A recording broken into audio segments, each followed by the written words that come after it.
بسم اللہ الرحمن الرحیم وبہ نستعین وہو خیر معین۔ کل مشکوک طاہر، صاحب عروہ فرماتے کہ ہر مشکوک چیز پاک ہے، سواء کانت الشبہۃ لاحتمال کونہ من الاعیان النجسۃ، چاہے شبہ یہ ہو کہ احتمال ہے کہ وہ چیز عین نجس میں سے ہو، او احتمال تنجس ہی، یا احتمال یہ ہے کہ وہ متنجس ہو گیا ہو، مع کونہ من الاعیان الطاہرۃ، جبکہ وہ عین طاہر ہے لیکن متنجس ہو جانے کا احتمال ہے۔ تو ہر مشکوک چیز کو آپ پاک سمجھو۔ والقول بأن الدم المشکوک کونہ من القسم الطاہر او النجس محکوم بالنجاست ضعیف، کہتے یہ کہنا کہ خون جو پڑا ہوا ہے ہمیں نہیں پتہ ہے کہ یہ نجس خون ہے یا پاک خون ہے، کیونکہ خون جہندہ نہ ہو تو پاک خون ہوا کرتا ہے، یا اندر کا جو متخلف والا خون ہے وہ پاک خون ہوا کرتا ہے، ہمیں نہیں پتہ ہے راستے میں ایک خون پڑا ہے پاک والا خون ہے نجس خون ہے، تو وہ بھی محکوم بطہارت ہے۔ اس لیے وہ لوگ جو کہتے ہیں محکوم بنجاست ہے وہ والا قول ضعیف ہے۔ اصل یہ ہے کہ ہر چیز مشکوک کو آپ پاک سمجھو۔ ہاں اس اصول سے دو جگہوں کو استثناء کیا گیا۔ اصل کیا بنا؟ مشکوک کو پاک سمجھو، اس سے دو جگہ استثناء۔ ایک وہ کہ جو استبراء کیے بغیر، پیشاب کے استبراء کیے بغیر انسان کے مخرج سے مشکوک قطرات نکل آئے کہ پاک چیز نکلی ہے یا نجس چیز، تو استبراء نہیں کیا تو نجس مانا جائے گا، یہ ایک استثناء ہے۔ دوسرا استثناء وہ ہے کہ منی کے بعد اگر بول کے ذریعے سے استبراء نہیں کیا گیا ہے تو منی کے قطرات جب بعد میں نکلتے ہیں پیشاب نہ کرنے، غسل جنابت انجام دینے کے بعد پھر وہ قطرات لیسدار نکلتے ہیں تو اس کو منی ہی سمجھا جائے گا، شک کی صورت میں بھی اس کو نجس مانا جائے گا۔ یہ دو مورد تھے کہ جہاں پر آپ نے ملاحظہ کیا اصل کے برخلاف نجاست کا حکم شرعی طور پر موجود ہے۔ یہ تھی عبارت آغائے کاظم طباطبائی صاحب عروہ کی۔ فرماتے ہیں اب آخوئی کا بیان سنیں کہ ہر وہ چیز کہ جو طہارت و نجاست کا شک رکھتی ہو تو وہ چیز پاک مانی جائے گی، اس میں بالکل واضح بات ہے، کوئی شک کی گنجائش نہیں ہے اور کوئی اختلاف بھی اس میں نہیں، نہ شبہ موضوعیہ میں اختلاف ہے نہ شبہ حکمیہ میں اختلاف ہے۔ من جملہ ادلہ کے جو ایسے مشکوک چیزوں کو پاک قرار دیتی جس پہ شک ہو جائے کہ پاک ہے یا نجس، ان میں سے طہارت کا حکم لگانے کی دلیل ایک دلیل یہ ہے، موثق عمار میں یوں آیا کل شیء نظیف حتی تعلم انہ قذر، ہر چیز پاک ہے جب تک کہ آپ کو یقین نہ ہو جائے کہ وہ نجس ہو گئی ہے۔ دوسری فَإِذَا عَلِمْتَ فَقَدْ قَذَرَ، جب آپ کو علم ہو جائے یقین ہو جائے تو وہ نجس ہے۔ وَمَا لَمْ تَعْلَمْ فَلَيْسَ عَلَيْكَ، اور جب تک کہ آپ کو پتہ نہ چلے یقین نہ آ جائے تب تک آپ پر کچھ نہیں ہے۔ اور یہ حکم جو ابھی روایت میں بھی پیش کیا ثابت ہے جب تک کہ کوئی اصل موضوعی اس پر غالب نہ آ جائے۔ اصل موضوعی اس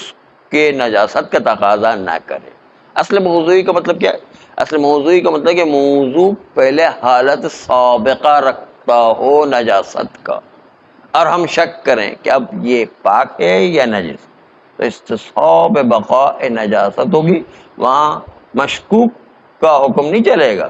کہ جس میں پاک و نجس کے اندر شک ہو جائے تو طہارت کا حکم لگاتے تھے، وہ نہیں چلے گا، استصحاب بقاء نجاست چلے گا، کیونکہ ایک اصل موضوع اس کے اندر موجود تھا پہلے سے ہی، جو استصحاب بقاء نجاست باقی رکھ رہا تھا شک کی صورت میں۔ اس اصل موضوعی کی وجہ سے یہ قانون کہ کل شیء طاہر کا قانون یہاں پر اصل موضوعی والے میں نہیں چلتا ہے۔ باقی ہر جگہ پر اصل موضوعی کے علاوہ ہر جگہ پر قانون یہی ہے کہ کل شیء طاہر، سمجھے یہ اصل اولی ہے۔ جب ہم نے قانون خون میں یہ بتایا تو غیر خون باقی نجاسات میں بھی یہی حکم ہے کہ آیا جب بھی شک ہو جائے باقی نجاسات میں بھی کہ یہ پاک ہے یا نجس، حکم میں طہارت لگے گا، مگر یہ کہ ایک خاص مورد ہے جو روایت سے استثناء کیا گیا، وہ اس وقت کہ جب کوئی درندہ جانور، درندہ پرندہ جس کو عقاب، صقرہ یا باز کہتے ہیں، وہ جو درندے قسم کے جانور ہوتے ہیں، پرندے ہوا کرتے ہیں، یا گدھ ہوتا ہے جو گوشت کھانے کا کام کرتا ہے، یہ جو اس کی چونچ میں اگر خون نظر آ جائے اور اسی چونچ سے اس نے قلیل پانی میں منہ ڈال کے پانی پیا تو خون اس پانی میں لگا، تو اب کہا کہ پانی کو آپ نجس سمجھے، کیونکہ وہ عام طور پر مردار جانور کو کھاتا ہے نہیں، اور اس مردار جانور کا خون جو ہے اس کی چونچ میں لگا ہوا ہوتا ہے۔ اس کہا کہ اصل یہ ہے کہ اگر کسی صقرہ اور عقاب یا باز ایسے کوئی پرندے جو درندے قسم کے ہیں، وہ کسی قلیل پانی سے پانی پیتے ہیں اور ان کی چونچ میں خون لگا ہوا ہے، اور آپ اپنی آنکھ سے دیکھ رہے ہیں کہ چونچ میں خون لگے ہوئے، خون والے چونچ کے ساتھ وہ پانی پی رہا ہے، تو اس سے قلیل پانی نجس ہو جائے گا، جیسے روایت بھی گزر چکی ہے۔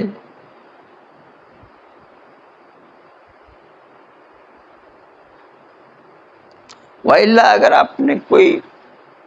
خون نہیں دیکھا ہے تو ایسی صورت میں پاک مانے، کیونکہ بہرحال شک ہے کہ پتہ نہیں خون نجس والا خون ہے یا پاک والا خون ہے، اس لیے کہ احتمال تو ہوتا ہے کہ خون جو ہے وہ نجس بھی ہو سکتا ہے، پاک بھی ہو سکتا ہے۔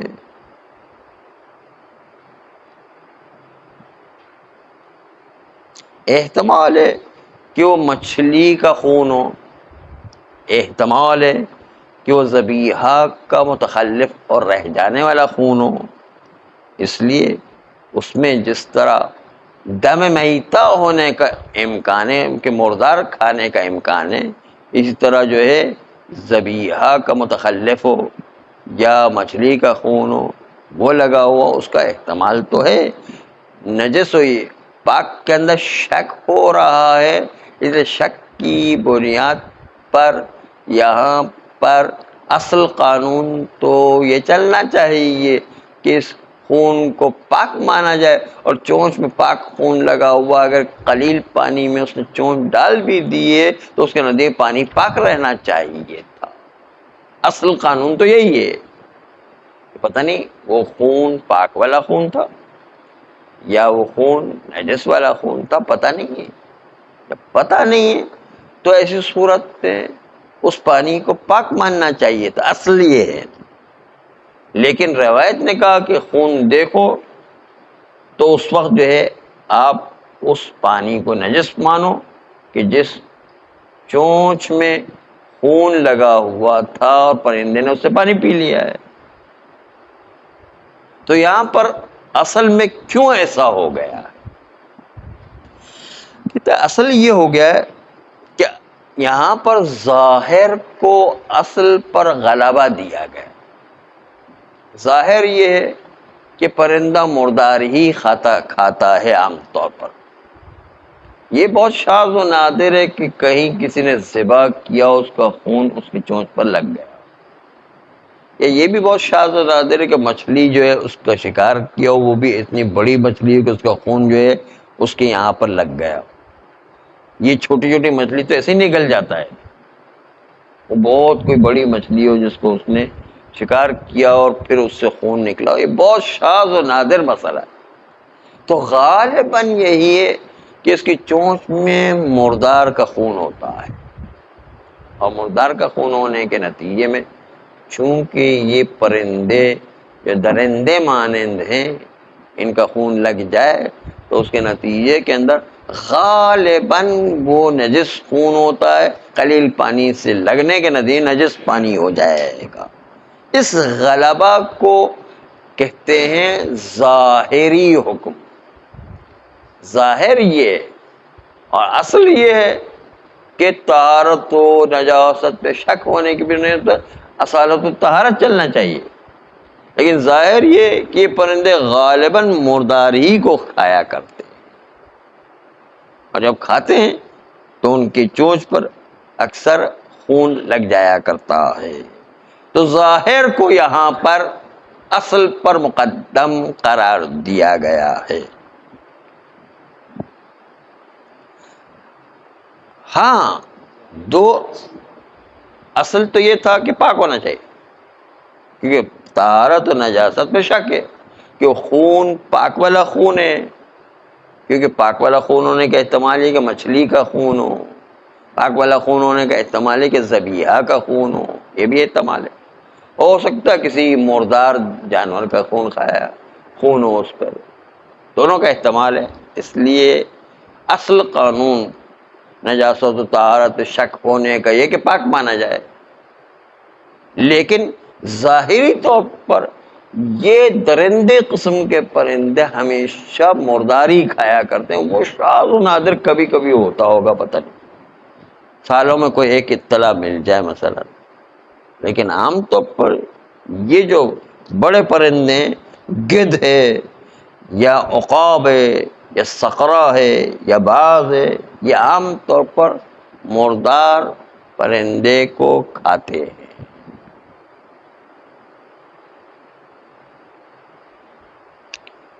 اب دو استثناء کے بارے میں گفتگو شروع ہو رہی ہے. بعد البول استبراء کے بغیر رطوبت نکل آئے، بعد المنی استبراء بول کے بغیر منی کے قطرات نکل آئے، یہ والا.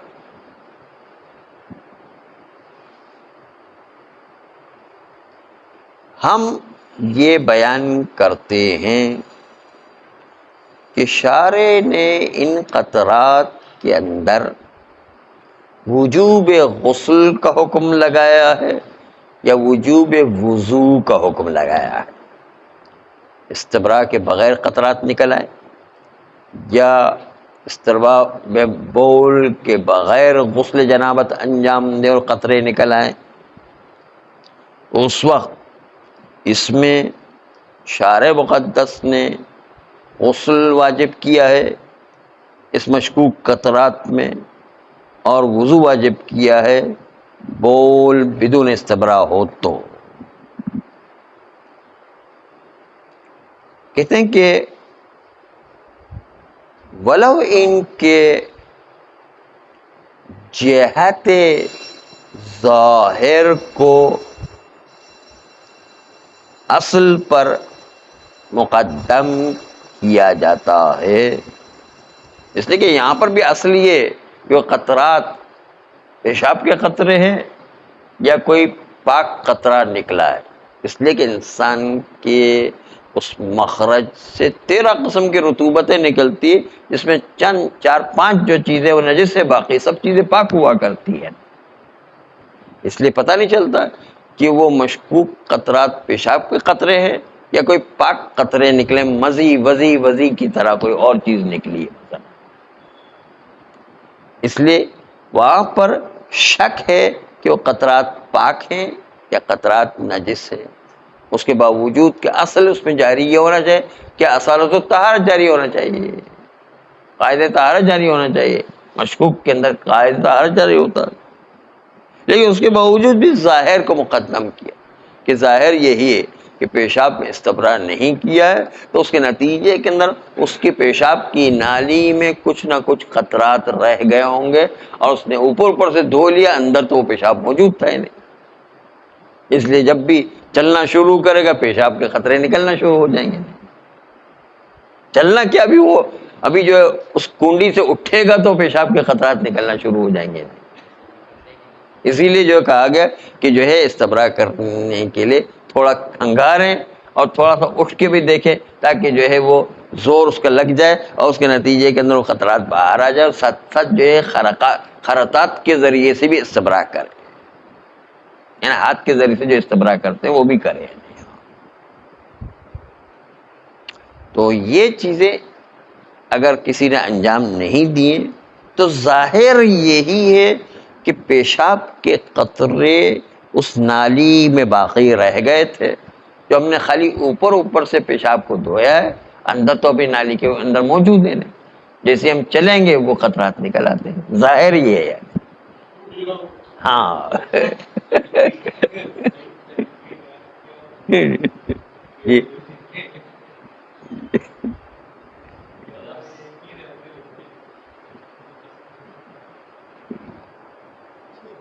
دوسری طرف سے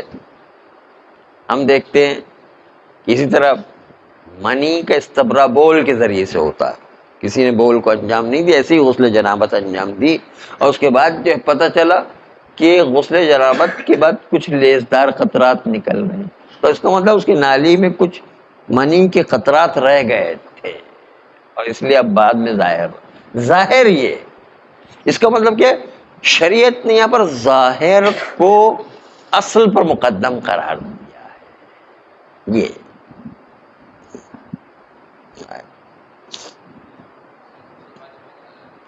ہاں غسل واجب ہو جائے گا، غسل بھی واجب ہو جائے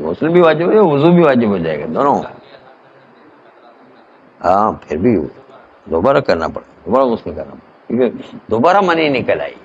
ہے، دوبارہ غسل کرنا پڑے. یعنی یہ حکم ہے کہ منی نکل آئی ہے اس کے حکم میں، اس لیے دوبارہ غسل کرنا پڑے. یعنی اتنی معمولی چیز سے بھی انسان غسل جنابت جو ہے اس پر واجب ہو جایا کرتا ہے.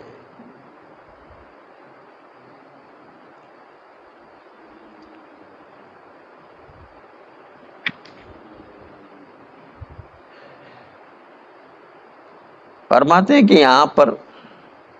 موقوف ہے کہ نجاست کا حکم ان قطرات پر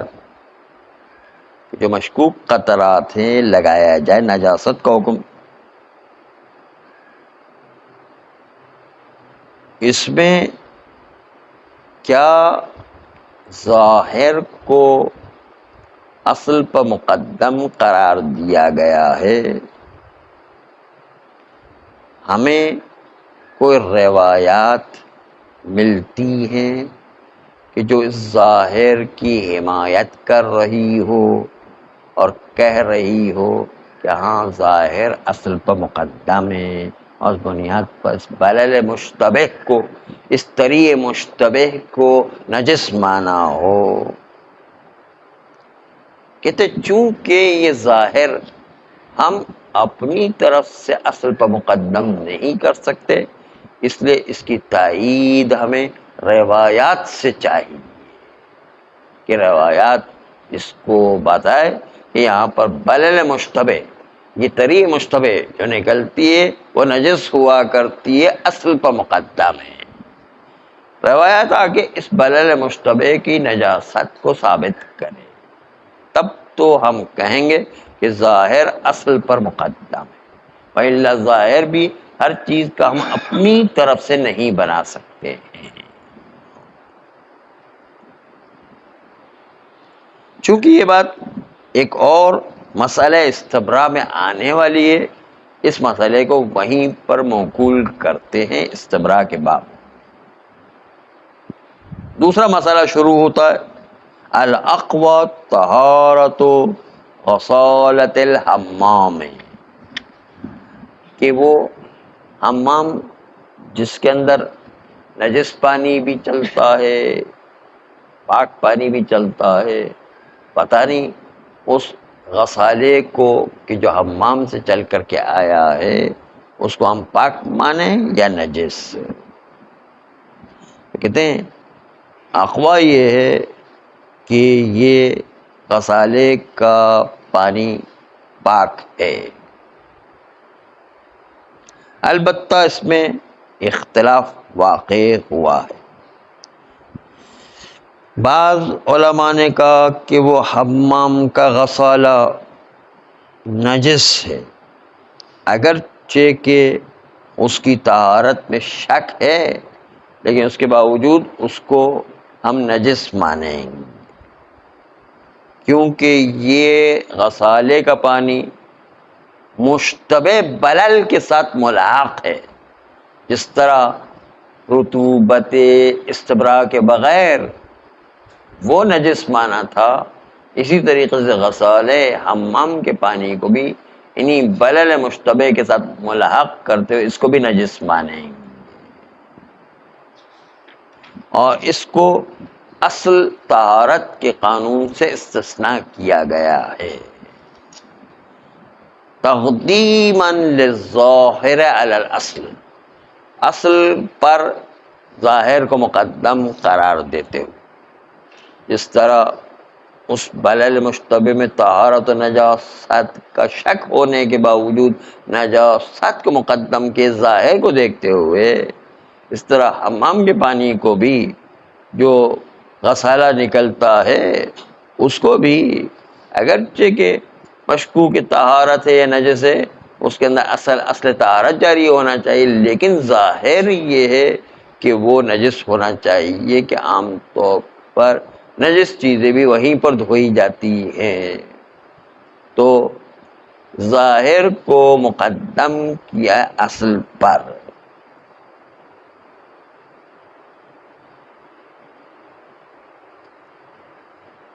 ایک جماعت از علماء نے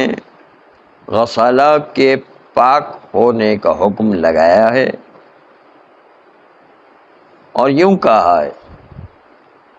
کہ غسالے کا پانی حمام میں اگرچہ کہ یہ ظاہر اس کا نجس نظر آتا ہے، لیکن اس کے باوجود غسالہ حمام کو بھی بقیہ امور مشکوک کے اوپر حمل کیا جائے گا اور اس کی بنیاد پر پاک قرار دیا جائے گا، کیونکہ روایت میں یوں آیا ہے کل شیء نظیف، ہر چیز کو آپ پاک مانو۔ دوسری روایت میں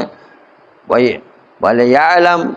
أَنَّ مَحَلَّ الْبَحْثِ وَالْكَلَامِ إِنَّمَا هُوَ صُورَةٌ فِي شُكِّ طَهَارَةِ الْغَسَالَةِ، ہاں جان لینا چاہیے کہ محل بحث اس جگہ پر ہے کہ جہاں پر غسالہ کی طہارت و نجاست کے اندر جو شک ہو جائے، اور شک کے اندر ہر چیز کو پاک قرار دیے، اس بنیاد پر اس کو پاک قرار دینا چاہیے۔ ہاں اگر کسی کو علم ہے، اطمینان ہے کہ بھائی وہ غسالے کا پانی نجس ہی ہے، جس طرح عام طور پر عمومی حمامات کے اندر بھی یہ کہ نجس اور پاک ہر چیزیں دھوئی جاتی ہے، گھروں کے اندر بھی اسی طریقے سے تو حمام بنایا اس میں نجس اور پاک دونوں چیزیں چلتی ہے، تو چونکہ بعض موارد میں انسان کو یقین ہوا کرتا کہ نجس ہے، کہ وہ عین نجاست سے مل کر کے نجس ہو گیا ہے، اور بعض موارد میں نجاست سے نہ ملنے کا یقین ہوا کرتا ہے۔ تو جو علم کے موارد، علم میں بے نجاست یا علم میں بے طہارت، وہ ہمارے مورد بحث سے خارج ہے۔ ہمارا مورد بحث وہ مشکوک مورد ہے، جس سے شک ہو جائے کہ آیا وہ پاک ہے یا نجس ہے، وہاں پر ہماری بحث جاری ہے۔ اور اس کے اندر جس طرح باقی اور جگہوں پر اصالت و طہارت جاری ہوتا ہے، حمام کے پانی میں مشکوک مورد میں وہاں پر بھی اصالت و طہارت جاری ہوگا۔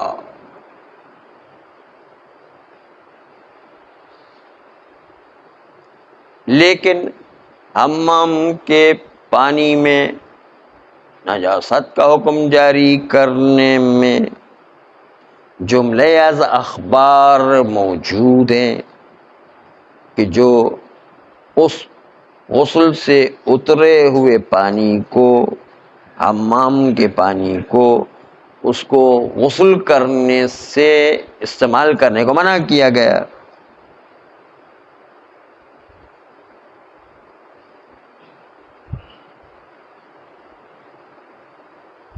چاہے اس غسل سے مراد روایات میں معنی اصطلاحی غسل ہو کہ جو وضو کے مقابل میں غسل ہے، چاہے معنی لغوی غسل لیا جائے، یعنی گندگی کو دور کرنا، دونوں صورتوں میں کوئی وجہ نہیں کہ امام اس پانی کو استعمال کرنے سے غسل میں منع کر رہے ہیں، سوائے اس کے کہ نجاست ہو، چاہے گندگی کو دور کرنا ہو، چاہے معنی اصطلاحی ہو کہ غسل شرعی انجام دیا جائے، دونوں صورتوں کے اندر وہ منع کرنا صرف اس لیے کہ نجاست ہے۔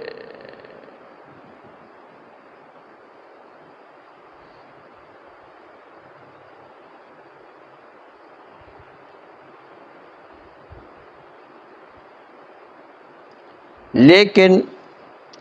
مخفی نہ رہے کہ اس استدلال پر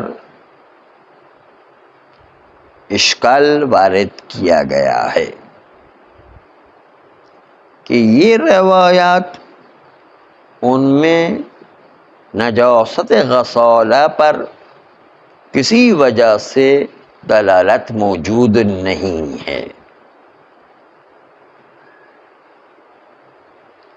کیونکہ ان روایات میں جو علت پیش کی گئی ہے وہ ایسی علت پیش کی گئی ہے جو غسالے کی نجاست سے بالکل میل نہیں کھاتی، بالکل جوڑ نہیں ہے، بالکل مناسبت نہیں رکھتی۔ غسالے نجاست اس کے ساتھ میل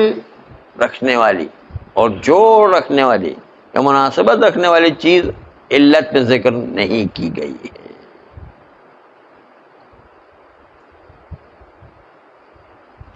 کیونکہ بعض روایات میں یوں ذکر ہے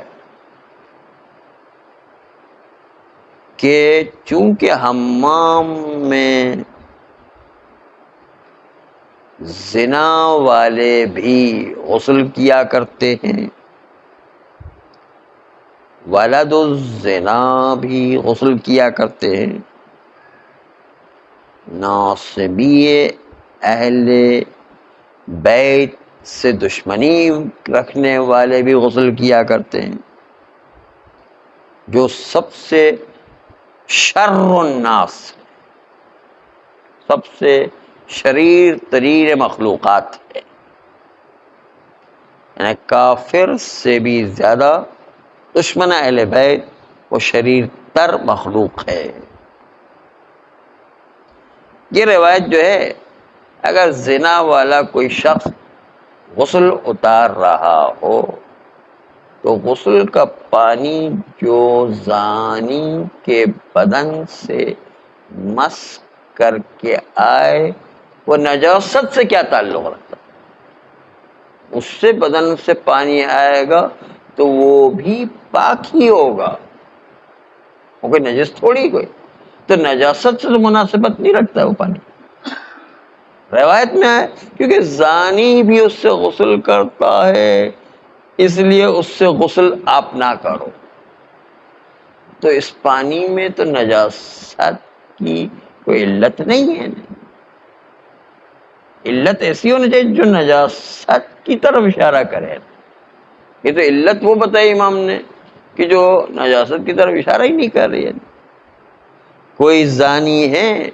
جب اپنا نجاست کو دور کرنے کے بعد حمام میں جا کر کے، کیونکہ نجاست ایک الگ جگہ پر دور کی جاتی ہے، پھر حمام میں غسل الگ جگہ پر کیا جاتا ہے، وہاں سے اگر مشکوک پانی آ رہا ہے تو ایسی صورت کے اندر زانی کے بدن سے مس کر کے جو پانی آ رہا ہے اس میں تو نجاست ہے ہی نہیں، اس میں تو پاکیزگی ہے۔ اس کے باوجود امام علیہ السلام کیوں کہہ رہے ہیں کہ اس سے غسل نہ کرو؟ یہ تو نجاست کی بو تو نہیں آ رہی اس کے اندر۔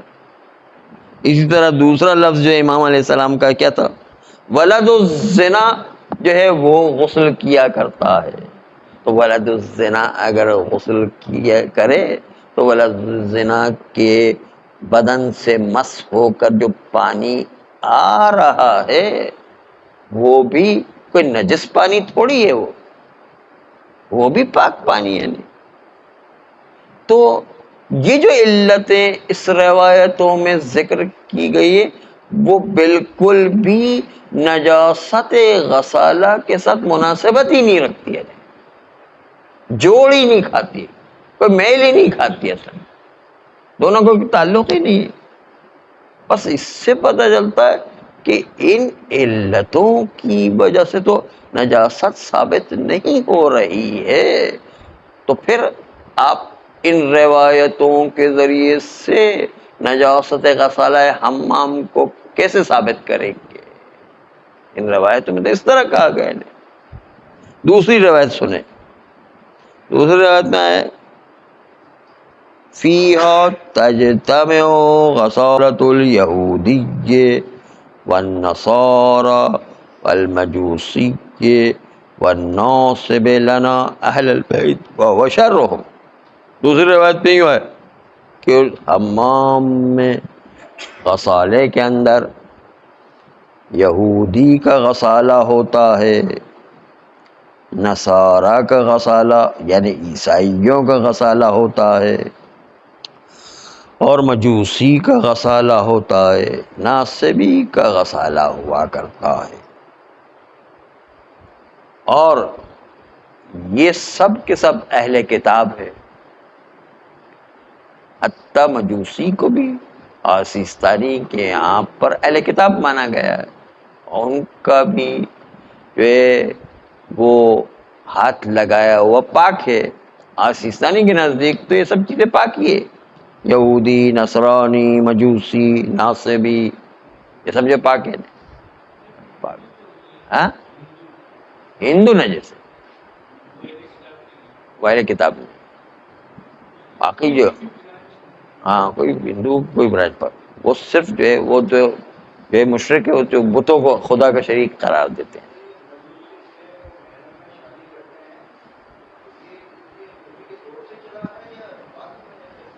یہ سب جو ہے بات کی تحریفات ہے۔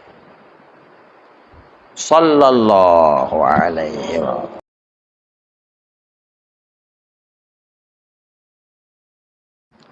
بسم اللہ الرحمن الرحیم، وبہ نستعین وہو خیر معین۔ چونکہ کچھ لوگوں نے یہ کہا کہ حمام کا پانی جو غسالہ ہے وہ نجس ہوا کرتا ہے، چاہے نجس بمعنی اصطلاحی لیں کہ جس کے اندر یہ ہے کہ اس میں غسل کرنا واجب ہوا کرتا ہے، جب غسل جب واجب ہے تو غسل جو ہے غسل اصطلاحی لیں کہ جو وضو کے مقابل میں ہے، چاہے اس غسل سے مراد معنی لغوی لیں یعنی گندگی کو دور کرنا، دونوں صورتوں میں نہ ہی اس کی کوئی وجہ نظر نہیں آتی، چاہے غسل شرعی ہو یا غسل لغوی ہو، دونوں صورتوں میں نجاست ماء حمام کے نجاست کے علاوہ کوئی وجہ نہیں سمجھ میں آتی کہ شارع مقدس نے نہیں کیا ہو۔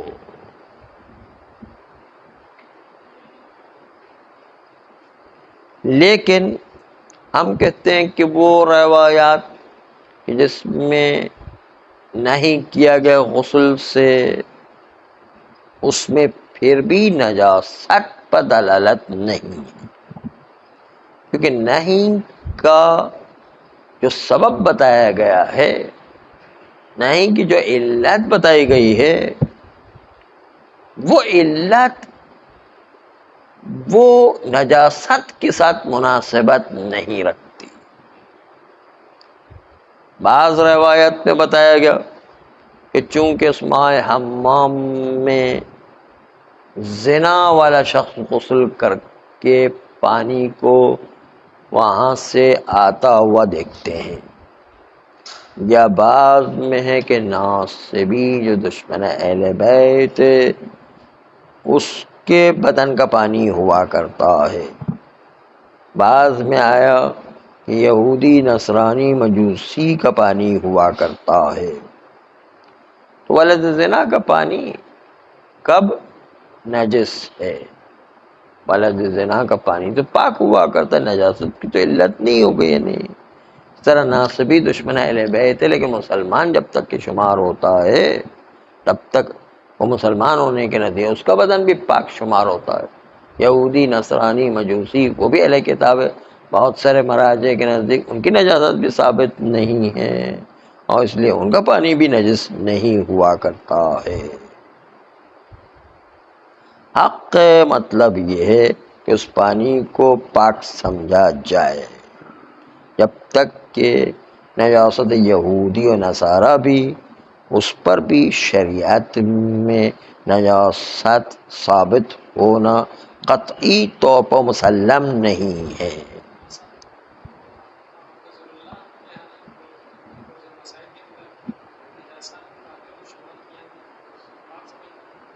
کافر کی دو قسمیں، کچھ اہل کتاب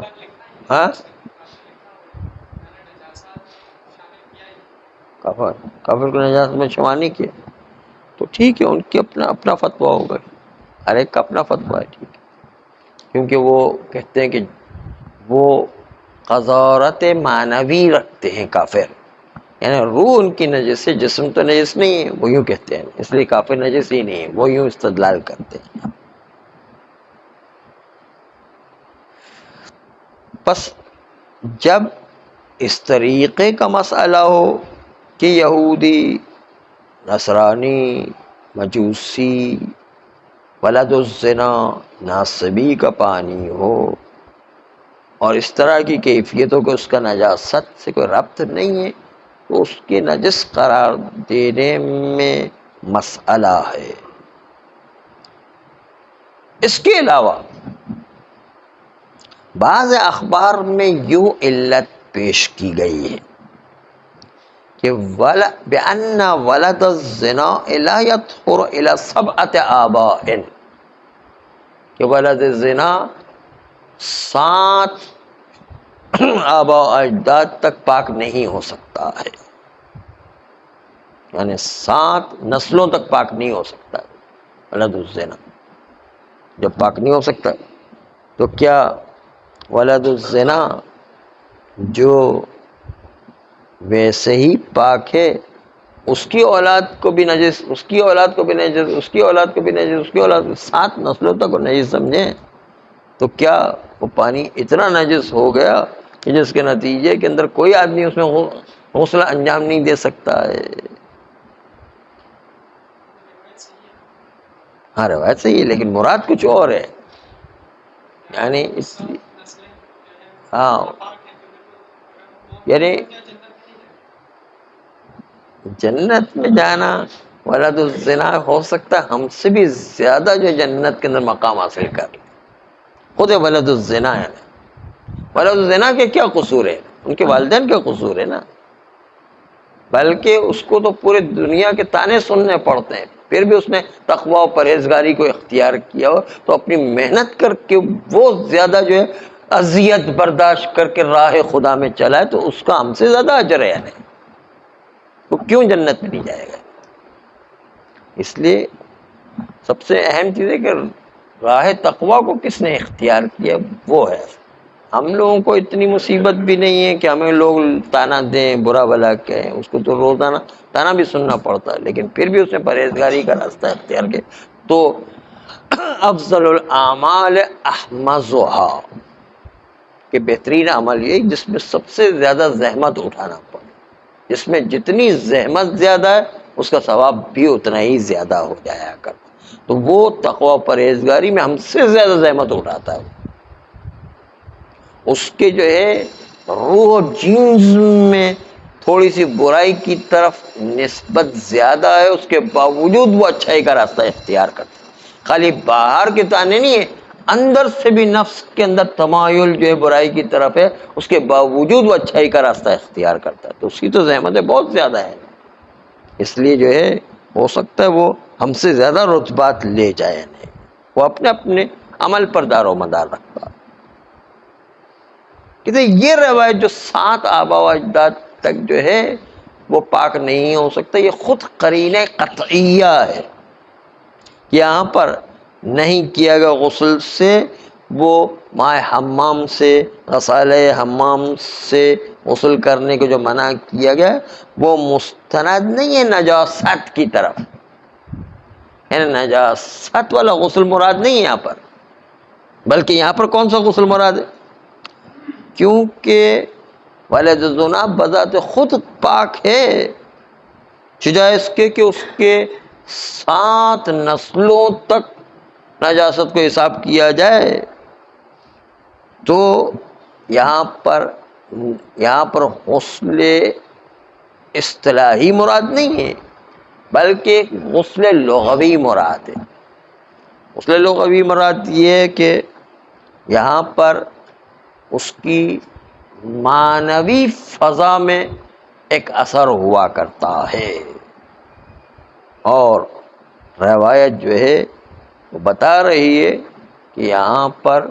اس کی روح کی پاکیزگی نہیں ہے، روح میں خرابی واقع ہو گئی ہے، اگرچہ کہ روح کی خرابی کی وجہ سے وہ اپنے آپ کو تقوی کی طرف لے جائے تو بڑا دیندار ہے، اس کے باوجود روح میں نفسانی لحاظ سے جینز میں خرابی ہو گئی، روح میں خرابی ہو گئی ہے، تو 7 نسلوں تک وہ خرابی باقی رہتی ولد الزنا کی۔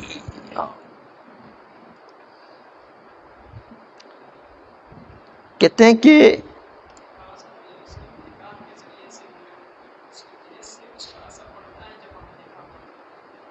نکاح پڑھتے ہیں، نکاح صحیح ہوا ہے تو ٹھیک ہے،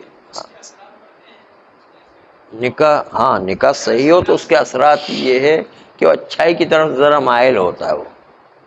اور اگر نکاح صحیح نہیں ہے یا زنا کی اولاد میں سے تو اس کے اثرات پڑتے ہیں کہ وہ جو ہے برائی کی طرف مائل ہوتا ہے۔ جو آخوند خراسانی نے ایک جملہ استعمال کیا، قلم اینجا رسید سر بشکست، وہ یہی جملہ ہے، الشقی شقی فی بطن امہ والسعید سعید فی بطن امہ، وہ یہی کہا ہے کہ بچہ سعید ہوتا ہے اپنے ماں کے پیٹ سے ہی،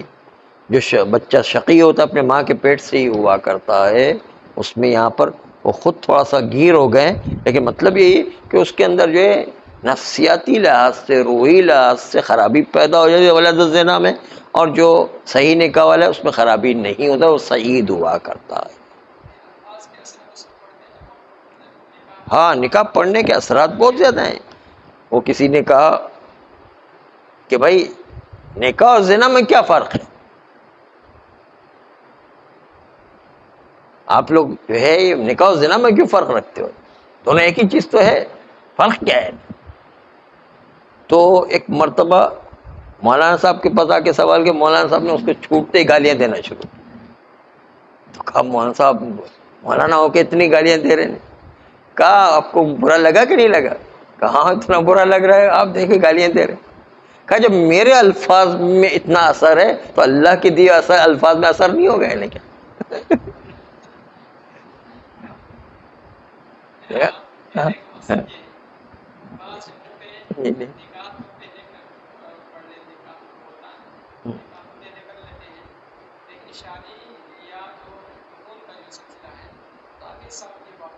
کس کے بعد؟ کافی سالوں کے بعد.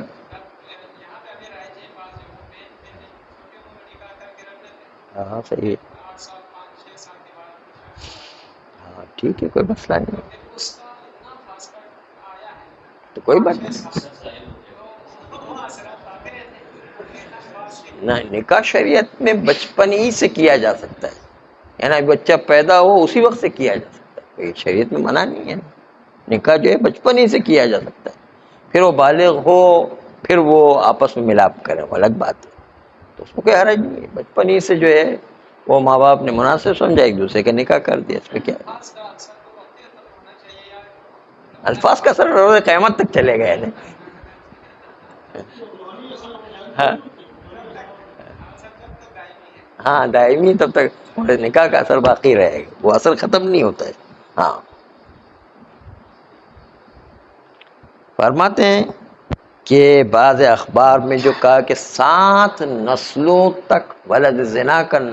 اثر باقی رہتا ہے، اس سے پتہ چلتا ہے کہ جو غسل سے منع کیا گیا کہ ولد زنا کے پانی سے غسل نہ کرو، اس کا مطلب یہاں پر غسل شرعی مراد نہیں کہ نجاست کی وجہ سے ہو، بلکہ غسل معنوی ہے کہ اس میں قذارت ظاہری نہیں، قذارت معنوی والا اثر پیدا ہوتا ہے، یعنی روح میں ایک تاریکی سی پیدا ہوتی ہے، اس لیے ائمہ معصومین نے اس کو منع کیا ہے.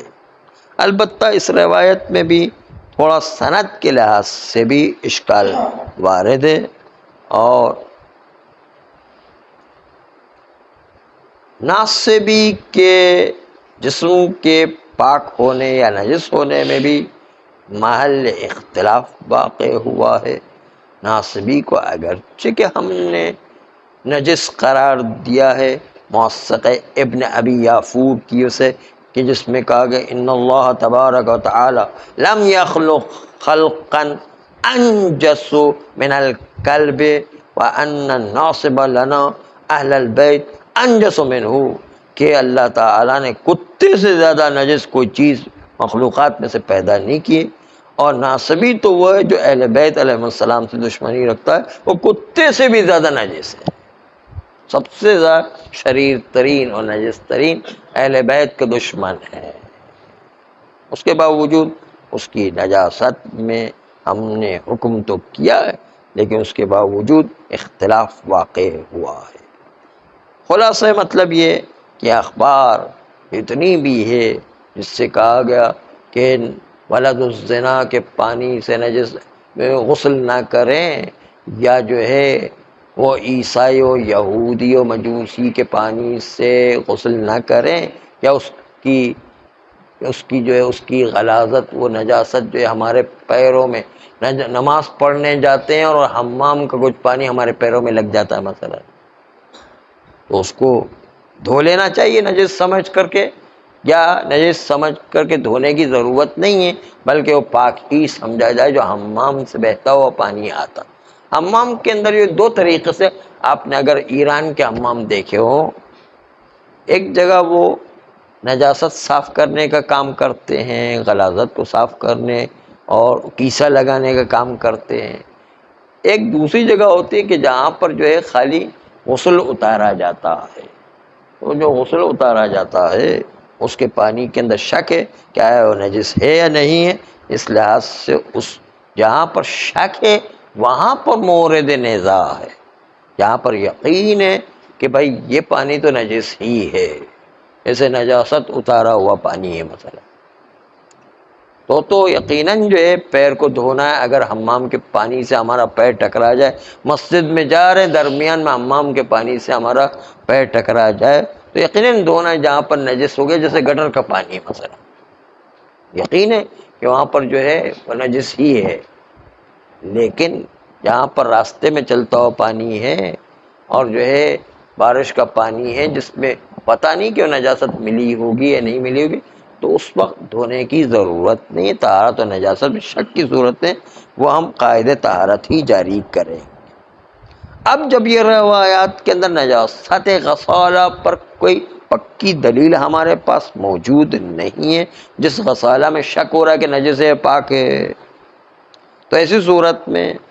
ہم اس روایات کو حمل بر استحباب قرار دیں گے کہ اگر آپ کے پیر میں حمام کے غسالے کا پانی لگ گیا ہے تو دھونے کا جو حکم دیا ہے یا اس سے غسل نہ کرنے کا حکم دیا ہے، دھونے کا حکم اس بنیاد پر ہے کہ آپ کا پیر اور زیادہ صاف ہو جائے، یقینی طور پر صاف ہو جائے، تاکہ احتیاطاً کبھی نجس ہو گیا ہو تو پیر پاک رہے. تو یہ یا تو استحباب کی بنیاد پر کہ غسالہ سے پرہیز کرے، کیونکہ انسان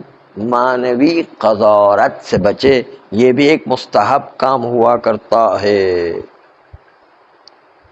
ہو سکتا ہے اس سے یہودی نصرانی جنب ولد زنا نے جب اس کو چھوا ہے تو وہ خالی از قذارت تو نہیں، قذارت معنوی تو کم سے کم ہے، قذارت ظاہری اور نجاست ظاہری نہ ہو تو کم سے کم معنوی قذارت تو ہے. تو اس سے بچنے کی خاطر استحباب قرار دیا گیا، تو ان پانی سے بچو اور ان سے غسل نہ کرو. اگر آپ کے پیر میں لگ جائے تو اس کو صاف کر کے پھر مسجد میں جاؤ مثلا.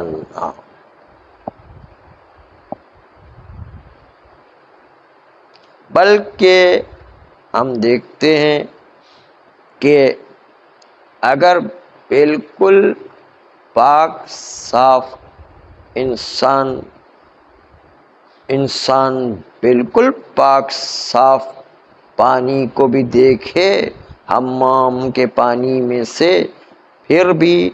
انسان جو ہے وہ بہتر ہے کہ جب اس ماء غسالہ حمام کو دیکھتا ہے تو اس سے پھر بھی اپنے پیر کو پاک کر لے، یہ بہتر قرار دیا گیا ہے. کیونکہ احتمال نجاست تو ہے، احتمال قذارت معنویہ ہے، اور احتمال کی صورت میں بہتر ہے کہ انسان اپنے پیر کو دھو لے یا ایسے گندے پانی سے غسل انجام نہ دے جس کے اندر خطرہ موجود ہوا کرتا ہے، جیسے اس روایت کے اندر بیان کیا من اغتسل من الماء الذي اغتسل فيه، جو شخص اس پانی میں غسل کرے جس میں پہلے سے ہی غسل کیا جا چکا ہے، غسل کے پانی کو دوبارہ جمع کر کے جو ہے دوبارہ غسل کرے، فَأَصَابَهُ الْجَذَامُ، تو امکان یہ ہے کہ اس کو جذام کی بیماری لگ جائے. فَلَا يَلُومَنَّ إِلَّا نَفْسَهُ، بس وہ کسی کو ملامت نہ کرے مگر یہ کہ اپنے آپ کو ملامت کرے کہ ایسے گندے پانی سے کیوں غسل کو انجام دیا ہے. بس اس سے بھی پتہ چلتا ہے کہ یہ جذام اور بیماری لگ جانے کی خاطر مستحب ہے کہ انسان ایسے پانیوں سے اجتناب کرے، قذارت معنوی کی وجہ سے اجتناب کرے، اور جو ہے احتمالی نجاست کی وجہ سے اجتناب کرے. ان تینوں چیزوں کی وجہ سے احتیاط کرنا بہتر ہوا کرتا ہے، اس لیے مستحب قرار دیا گیا کہ ان پانی سے اجتناب کرنے کی بنیاد پر نہیں قرار دیا گیا کہ آپ ایسے پانی سے غسل انجام نہ دیں، اور مستحب ہے کہ اپنے آپ کو ایسے پانی سے بچائیں. ان ادلہ میں سے کہ جو نہیں کر رہی غسل حمام کے پانی سے غسل کرنے کو، جو نہی تنزیہی ہے، نہی تشریعی نہیں ہے، ان ادلہ میں سے پہلی روایت صحیح محمد ابن مسلم ہے، جہاں پر یہ کہا قال قلت لابی عبداللہ علیہ السلام، میں نے امام صادق علیہ السلام سے، محمد ابن مسلم کہتے ہیں کہ میں نے کہا الحمام یغتسل فیہ الجنب وغیرہ، حمام جس کے اندر جنب اور غیر جنب سبھی غسل کیا کرتے ہیں. اغتسل من مائه، کیا غسل انجام دیا جائے گا اسی حمام کے پانی سے کہ جو پہلے بھی نہانے میں استعمال ہوا ہے؟ قال نعم، امام علیہ السلام نے کہا اس حمام کے استعمال شدہ پانی کو استعمال کیا جا سکتا ہے، لا باس ان یغتسل فیہ الجنوب، کوئی حرج نہیں کہ اس میں جنوب بھی نہا رہا ہو پھر بھی اس پانی کو استعمال کر سکتے ہیں۔ وَلَقَدْ اغتسلت فیہ، اور میں نے اس جنوب کے نہائے ہوئے پانی میں غسل کیا۔ وجئت فقط غسلت رجلی وما غسلتهما الا بما لزق بهما من التراب، کہتے ہیں کہ میں نے اس پانی میں اپنے آپ کو دھویا اور میں نے اپنے دونوں پیروں کو بھی دھویا، اور دھونے کے بعد اس طرح سے کہ وہ حمام کے پانی سے اور مٹی سے مل کر کے چکنے ہو گئے تھے، اس کے باوجود اس سے دھویا تو اس میں جو ہے امام علیہ السلام نے کوئی منع نہیں کیا بلکہ کہا اس کو استعمال کر سکتے ہیں۔ اس طرح دوسری صحیح محمد ابن مسلم کی، اس کے اندر بھی یہی ہے کہ رأیت ابا جعفر، امام باقر علیہ السلام کو میں نے دیکھا، جاء من الحمام، کہ وہ حمام کی جانب سے آ رہے ہیں، وبینہ وبین دورہ قذر، اور امام علیہ السلام کے درمیان اور من بینہ وبین دورہ قذر، اس حمام اور امام کے گھر کے درمیان کچھ نجاستیں پڑی ہوئی تھی۔ فقال لولا ما بینی وبین دوری ما غسلت رجلی، کیا ہو جاتا کہ میں اور میرے گھر کے درمیان جو چیز ہے اس سے میں نے اپنے دونوں پیروں کو دھویا ہے۔ ولا یخبث ماء الحمام، اور ماء حمام اس کو خبیث نہیں بناتا ہے، یہ ماء حمام جو ہے اس سے میرے پیر کے اندر جو ہے کوئی خرابی پیدا نہیں ہوتی ہے۔ اس سے بھی پتہ چلتا ہے کہ یہاں پر جو ہے ماء حمام جو ہے اس سے دونوں پیروں کا نہ بھی دھوئے تو کام چل جایا کرتا ہے۔ صلی اللہ علیہ